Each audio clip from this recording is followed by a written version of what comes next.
Welcome to Solo, the world's most dangerous dog podcast. Join Solo and his long-suffering family in various misadventures about the trouble the best dog in the world can cause. Read by J.R.R. Langley, adapted from the Adventures of Solo books. In this episode, Solo plays golf. Solo decides to help Dad win a golf tournament.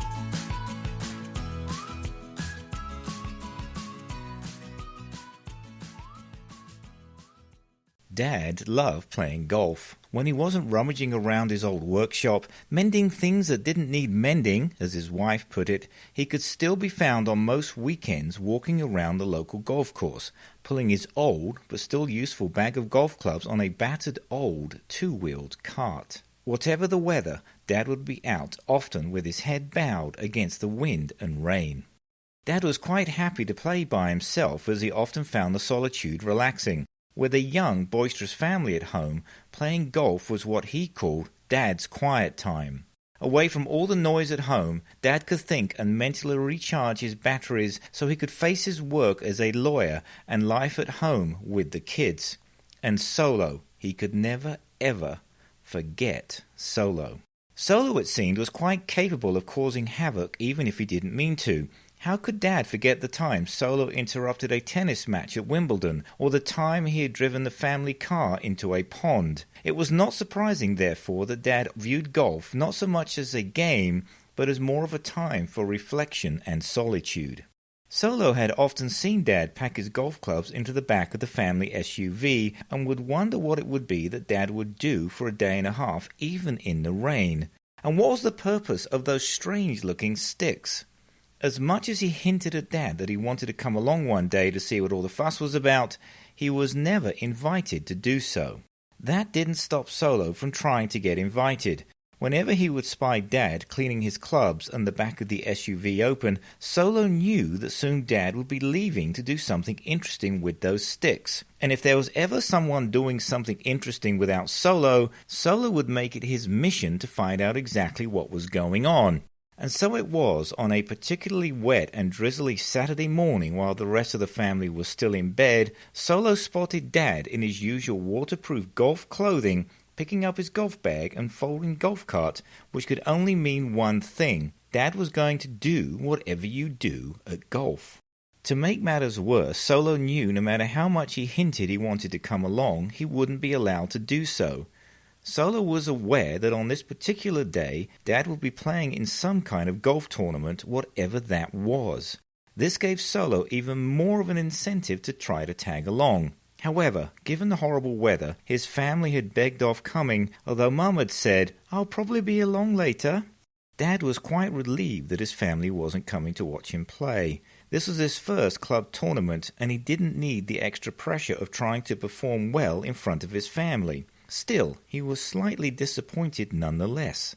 What if he played well? What if he actually won? Suddenly, images of him winning swirled through his head. The grand silver trophy presented to him by the club chairman. Applause and congratulations from his fellow club members.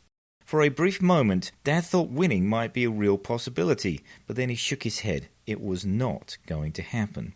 He let out a small sigh. So it was just as well his family wasn't coming after all. What he didn't know was that Mum and the kids were going to show up later as a surprise to cheer him on, even if he didn't win, and even in the wet and dreary weather. All this, though, was to come much later in the day.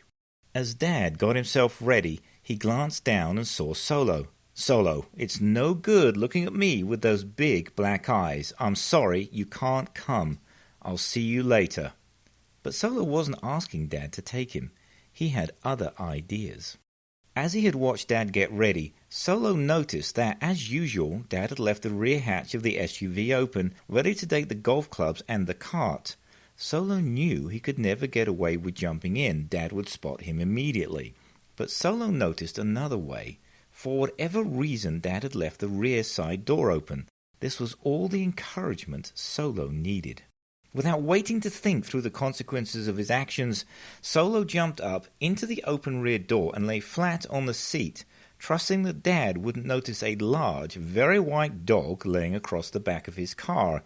As has been explained many times, Solo is a very optimistic dog. Yet amazingly for once, Solo's plan actually worked. Dad was in such a hurry as to make the golf course on time that he simply rushed past the open door, closed it with a slam, put the car in gear, and drove off through the dreary drizzle. Solo couldn't believe his luck. He lay as still as he could for the first 10 minutes of the drive, but then temptation got the better of him. He wanted to see where they were going and to do some people watching. If there was one thing Solo liked, apart from naps, walks, eating, and hanging out with his family, it was people watching as they drove along. So he pushed himself up on his front legs and looked out of the rain-splattered window, quite forgetting that Dad wasn't supposed to know he was there. As Solo stared out the window, Dad looked in the car's rearview mirror and couldn't believe his eyes. "Solo!" he exclaimed for the second time that day. "How on earth?" His voice died away as he swerved to avoid driving the car into a ditch. Dad attempted to compose himself and kept driving, every once in a while looking in his rearview mirror just to make sure he wasn't seeing things, and Solo really was sitting directly behind him, grinning happily the whole time. What was he supposed to do now? He couldn't drive home. He'd be late for the match. As they continued towards the club, Dad's mind was racing about what he was going to do with Solo. Solo, though, was quite content to be in Dad's company, even if all they were doing was driving together. Eventually, Dad pulled into the long drive of the golf club and parked, and immediately got out. He opened the rear door and stared at Solo. "Solo, I don't know how you managed to pull that off, but don't think for 1 minute I am pleased with this." Solo simply smiled at Dad and placed a paw on Dad's arm. Dad's anger subsided as fast as it had risen. After all, this was his fault. He should have known that Solo was eager to come and might try a trick like this. Dad could never be angry at Solo for very long. After all, Solo was his dog. "Still, what are we going to do with you, Solo?" said Dad as he pondered the situation. Dad was due on the practice range, and then a round of golf which could take up to 4 hours. He couldn't leave Solo in the SUV all that time, even if it was cold and dreary. Dad made up his mind. One of the girls who worked in the reception area of the club would take care of Solo. Solo made friends easily, and the girls were bound to ooh and ah over Solo. People often did. It was a trait that Solo would milk to perfection in the form of tummy and head rubs. Dad decided he would offer a good tip to the girls to make sure Solo was taken care of. Besides, Solo would enjoy meeting new people as he waited. As Dad surmised, the 2 girls on duty at the reception desk immediately fell in love with Solo and were more than delighted to take care of him, as he seemed to be such a well-behaved dog. Dad may have bent the truth a little on that one. That and the large tip Dad had promised at the end of the tournament were enough to convince the girls. Solo was given pride of place next to the reception area, and a large bowl of ice-cold water was provided for him also. As Dad had guessed, Solo was quite content to watch all the comings and goings from the golf club. The girls had even promised to take Solo for a walk in an hour or so. Pleased that he had managed to solve a short-term crisis even though it meant parting with some cash, Dad went over to the driving range to get warmed up for his match. After about 30 minutes of practice, it was Dad's turn to tee off. Dad was relieved his family wasn't there to see him hit his first ball of the match. He was extremely nervous and was sure he would make a fool of himself in front of his fellow players. For a split second, Dad was wondering why he wasn't still in bed on this miserable Saturday morning, but he put all thoughts other than hitting the ball straight and true out of his mind. He took a deep breath, swung, and hit. The ball sailed majestically, exactly where he had intended it to go. The small crowd of onlookers gave a polite clap. Dad allowed himself a little smile. The rest of the match went very well, and Dad was in top form. The group of 4 he was playing in made their way to the final 18th tee. Dad was tied in first place. This was it. All he had to do was win this hole, and Dad would win the tournament.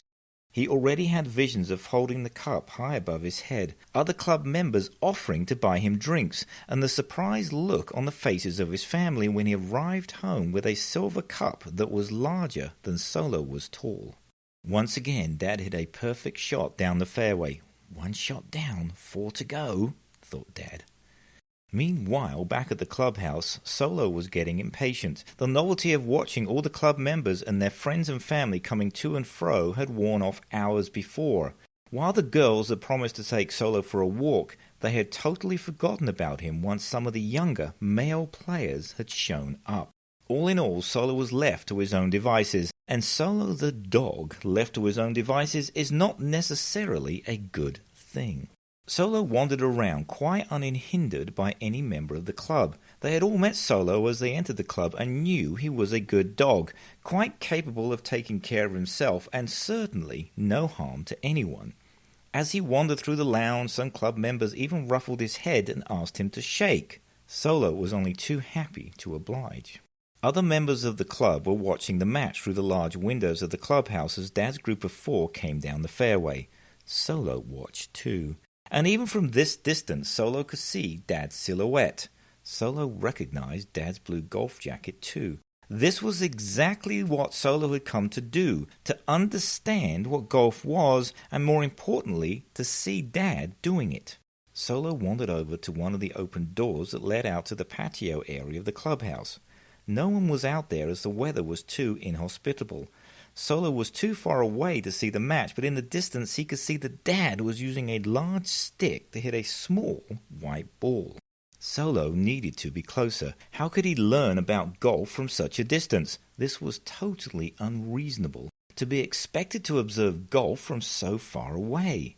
Although why anyone would want to use a large funny stick to hit a small white ball was beyond him. Why not simply pick the ball up in your mouth? Dad was feeling confident. If he was able to get the ball into the hole with just 2 more shots, he would win. Once again, visions of great triumph danced through his mind. He shook his head to clear these thoughts. It was too soon to assume victory. Make these shots and then he could do a victory dance. Dad lined up to hit the ball to the green as another player hit a perfect shot that landed close to the hole. Dad would have to make this one count or he would lose. He took his stance and hit the best shot of his life. He knew, even before it landed, that he would have an easy putt to win the match and the tournament.